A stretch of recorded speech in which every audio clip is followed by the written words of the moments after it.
Hello everyone, welcome back to మన crazy Telugu channel. ఈ రోజు మన ఛానల్లో ఇడ్లీ కారం పొడి ఎలా ప్రిపేర్ చేసుకోవాలో చూద్దాం. మనం ఎంత ఇడ్లీలో చట్నీలు తిన్నా, సాంబార్తో తిన్నా, కారం పొడిలో కొంచెం నెయ్యి వేసుకొని వేడి వేడి ఇడ్లీని అందులో అద్దుకొని తింటే ఆ టేస్టే వేరు ఉంటుంది. మీరు ఎన్నిసార్లు తినా సరే ఇంకా తినాలి అనిపిస్తుంది. అంత టేస్ట్గా ఉంటుంది కారం పొడి. సో అది ఎలా ప్రిపేర్ చేసుకోవాలో ఈరోజు చూద్దాం మనము.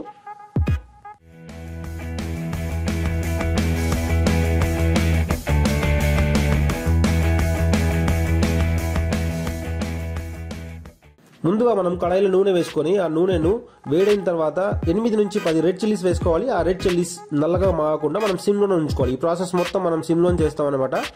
దానిని తీసుకొని మనం పక్కన పెట్టుకోవాలి ప్లేట్లో. అదే నూనెలో ఒక 1 టేబుల్ స్పూన్ జీలకర్ర వేసుకొని అది కాగుతుండగానే మనం గుప్పెడంత కరివేపాకు తీసుకోవాలి. అంతకంటే ఎక్కువ తీసుకోకూడదు. అది ఎక్కువ తీసుకున్నట్లయితే మనకు ఆ కరివేపాకు స్మెల్ అనేది డామినేట్ చేస్తుంది. ఇది మనం చేతితో పట్టుకుంటే తునిగిపోయేలా ఉండాలి. అలాంటి టైంలో తీసేయాలి దీన్ని. అదే నేను పక్కన ప్లేట్లో పెట్టుకున్నాను. ఇప్పుడు డ్రైగానే ధనియాలు వేసుకోవాలి. ఆ ధనియాలని మనము సిమ్లో పెట్టుకొని మంచి గుమగుమలాడే స్మెల్ వచ్చేంత వరకు మనము సిమ్లోనే వేడి చేయనివ్వాలి. ఆ స్మెల్ వచ్చిన తర్వాత దాన్ని తీసుకొని మనం పక్కన ప్లేట్లో పెట్టుకుందాం. ఇప్పుడు నాకు మంచి స్మెల్ వస్తుంది. దాన్ని ఇప్పుడు తీసి నేను ప్లేట్లో పెడతానన్నమాట. ఎక్కువగా మాడితే ధనియాలు మళ్ళీ మాడిపోయిన స్మెల్ వస్తుంది. ఇప్పుడు మళ్ళీ స్విమ్లోనే 2 కప్పుల మినపప్పు వేస్తున్నాను, వైట్వి. మీరు బ్లాక్ కావాలంటే బ్లాక్ వేసుకోవచ్చు. వైట్ వేసుకుంటున్నాను. ఇప్పుడు దాన్ని సిమ్లోనే మంచి రెడ్ కలర్ వచ్చేంత వరకు ఫ్రై చేసుకోవాలి. చాలా టైం తీసుకోండి, ప్రాబ్లం లేదు. మనం ఎక్కువ ఫాస్ట్ సిమ్లో కాకుండా ఫుల్లో పెడితే ఫుల్ ఫ్లేమ్లో ఉంటే అది మాడిపోతాయి. ఇప్పుడు రెడ్గా అయ్యాయి. వీటిని తీసేసి అదే ప్లేట్లో వేస్తున్నాను నేను.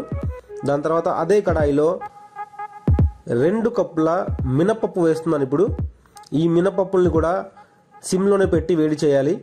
అది మంచిగా ఎర్రగా కాగేంత వరకు ఎర్రగా వస్తాయి. అవి ఎర్రగా వచ్చిన తర్వాత తీసి ప్లేట్లో వేసుకోవాలి. ఇప్పుడు నేను 1 కప్పు తెల్ల నువ్వులు వేస్తున్నాను. 1 కప్పు చాలు, ఎక్కువ వేయకూడదు. ఆ తెల్ల నువ్వులు దీన్ని కూడా మనం సిమ్లో పెట్టుకుంటాం. దాని తర్వాత చిన్న నిమ్మకాయ అంత చింతకాయని తీసుకోవాలి. దాంట్లోనే వేస్తున్నాను నేను ఈ నువ్వుల్లో. దాని తర్వాత కొంచెం ఇంగువ వేయడం వల్ల ఈ కారం పొడికి మంచి టేస్ట్ వస్తుంది. ఇప్పుడు ఈ మూడిట్ల మిశ్రమాన్ని మనము సిమ్లోనే కొంచెం రెడ్ కలర్ వచ్చేంత వరకు వేడి చేసుకోవాలి. జాగ్రత్తగా చూసుకోవాలి, నల్లగా మాడిపోకుండా.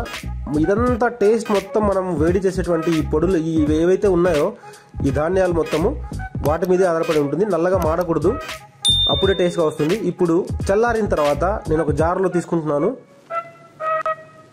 ఈ జార్లో తీసుకొని కచ్చా పచ్చాగా మనము గ్రైండ్ చేసుకోవాలి. దీంట్లో 5 వెల్లుల్లిపాయలు యాడ్ చేసుకోండి. కచ్చా పచ్చగా అయిన తర్వాత ఇప్పుడు ఉప్పు యాడ్ చేయాలి తగినంత. దానివల్ల ఏంటంటే కచ్చా పచ్చా తర్వాత ఉప్పు వేయడం వల్ల మన కారం పొడికి ఉప్పు అనేది కరెక్ట్గా మొత్తం అంతా సెట్ అవుతుందన్నమాట. ఇప్పుడు మనం మళ్ళీ గ్రైండ్ చేసుకుందాము. చాలా ఎక్కువ ఫైన్గా కూడా గ్రైండ్ చేయకూడదు, పొడిగా ఉండాలి కొంచెము, అప్పుడే టేస్ట్ ఉంటుంది కారపొడికి. ఇప్పుడు మన కారపొడి రెడీ ఫ్రెండ్స్. చాలా టేస్ట్గా ఉంటుంది. మీరు కూడా ట్రై చేసి చూడండి. బట్ ఎప్పుడు పప్పులు అనేవి మాడకుండా ఉండాలి, అప్పుడే టేస్ట్ వస్తుంది. అసలు దీన్ని మీరు ఇడ్లీల్లో, దోశల్లో, ఊత్తప్పంలో దేంట్లో వేసుకున్నా సరే, మీరు ఈవినింగ్ స్నాక్స్లో ఏవైనా పకోడీలు చేసుకున్నా సరే దాంట్లో కూడా అద్దుకొని తినొచ్చు. చాలా టేస్ట్ ఉంటుంది. ఇడ్లీలో అయితే మహా అద్భుతం, చాలా మంచి టేస్ట్ ఉంటుంది ఫ్రెండ్స్. ఒకసారి ట్రై చేసి చూడండి. Thank you friends, thanks for watching my video.